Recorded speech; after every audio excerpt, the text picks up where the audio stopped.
All right, first things first, there's a lot of vocabulary we got to keep in mind here. First of all, congruent. Congruent means that two objects, or two polygons, I should say, are the same shape and the same size. And if you notice, there's a small little mark right here that when you see that equal sign with the squiggle on top of it, that means congruent. So you'll see that popping up a lot through this video. So what is it going to look like when we see congruent shapes? Well, here we have a hexagon, and here is another hexagon. They're the exact same shape, the exact same size. Just because they are different colors does not change the fact that they are congruent. We could also change the orientation or the way it's facing. So here is another hexagon, and I promise you it is exactly the same shape and size. I just rotated it a bit. Now, on the other side, instead of congruent, we have similar. And this should sound familiar. This is when we have the same shape, but they are different sizes. So here we have a rhombus and then just a smaller rhombus. It's the exact same shape, but different sizes. All right, two other important vocabulary words dealing with congruency. We have a regular polygon, and for a regular polygon, all the sides of that polygon are equal, as well as all the angles. All the angle measurements are equal. So here we have two congruent regular polygons.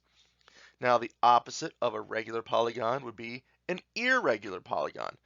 And so that just means it's not regular. So instead of all sides being equal, none of the sides are equal.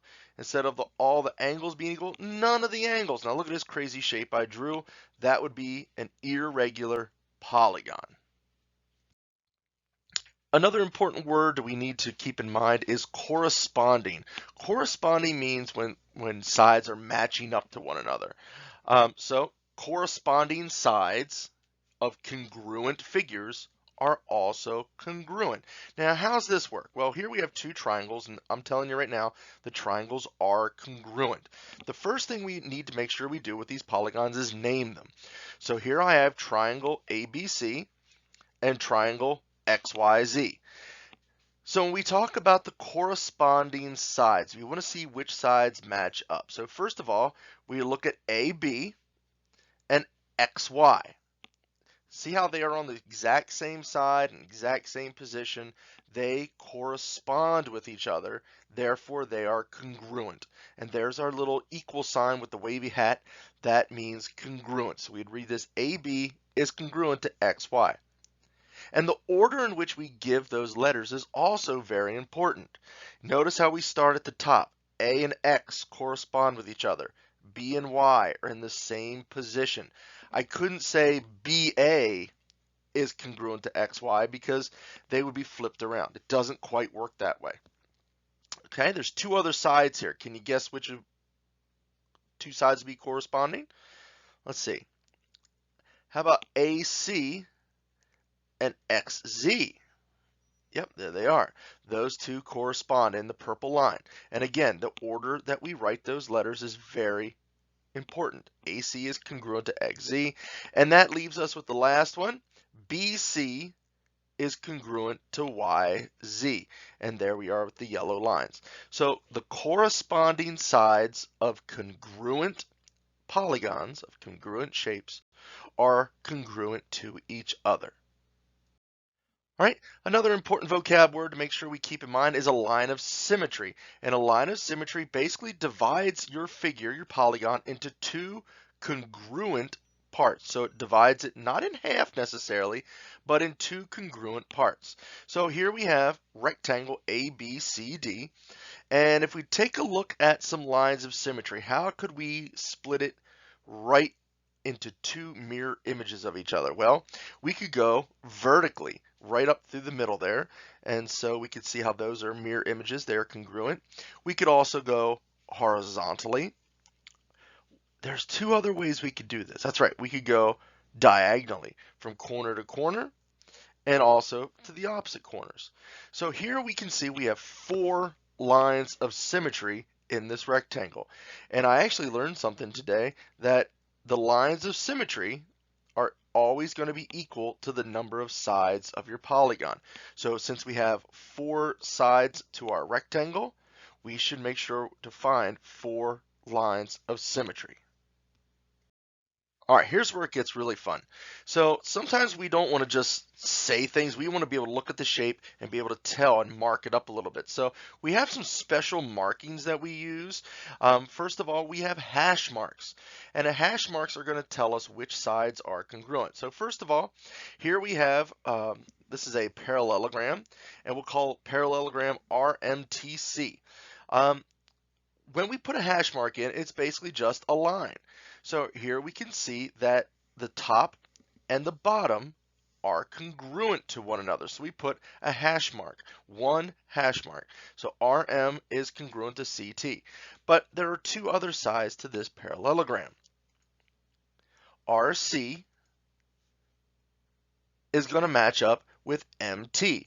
And what we see here is, notice that we used 2 hash marks. So whenever we have the same number of hash marks, they're going to match up, kind of, they team up together. So if there's only 1, you know those sides match up. If there's 2, you know those sides match up.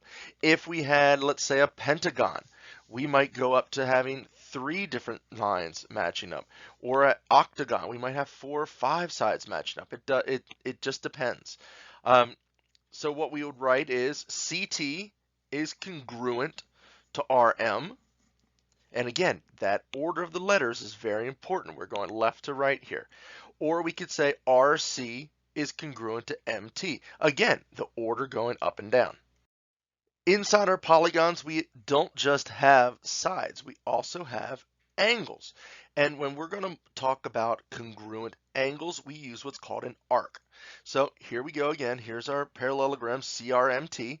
And if you notice, angle R and angle T are congruent. So they each get 1 arc. But you know what? There's another angle here, angle C.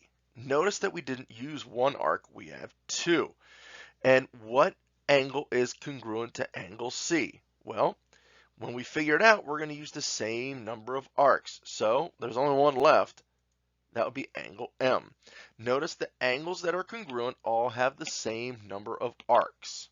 So we would say angle R is congruent to angle T, and angle C is congruent to angle M.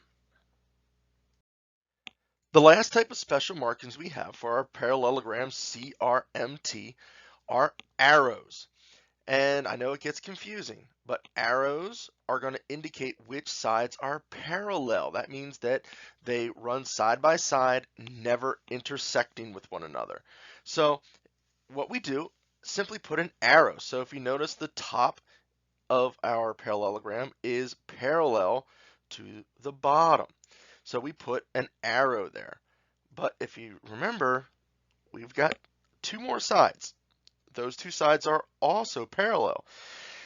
But we can't use 1 arrow because that would tell me that those sides are parallel with the top and bottom. That's not true. But they are parallel to each other. So we're going to put 2 arrows on R and C and 2 arrows on the parallel side to RC, which is MT. So when we write this, instead of using a congruent sign, because we're not talking about being congruent, we're talking about them being parallel, we would say RM is parallel. That real skinny, tall, number 11 looking thing, that is the sign for parallel. We say RM is parallel to CT, and RC is parallel to MT. Now, if you thought this was confusing, you're right. It's a little tricky, but we have to remember that each symbol we use on our polygon has a purpose. When it's really going to get exciting is when we take our parallelogram or our shape, and sometimes, like we say, everybody into the pool. That means we see the arrows talking about the sides being parallel. And on the same shape, we're going to see the hash marks, meaning that those line segments are congruent. And we're also, that's right, going to see our arcs, meaning the angles are congruent. So sometimes you're going to see a shape with all these markings on it, and you got to be able to tell which is which, what side goes with what side, what angle matches up with another congruent angle. It gets confusing, but if you keep track, if you wrote this down or you look at the video a second time, you should have a pretty easy time figuring out how to read all the special markings. If you need to go back and review, please do. And as always, go Dukes.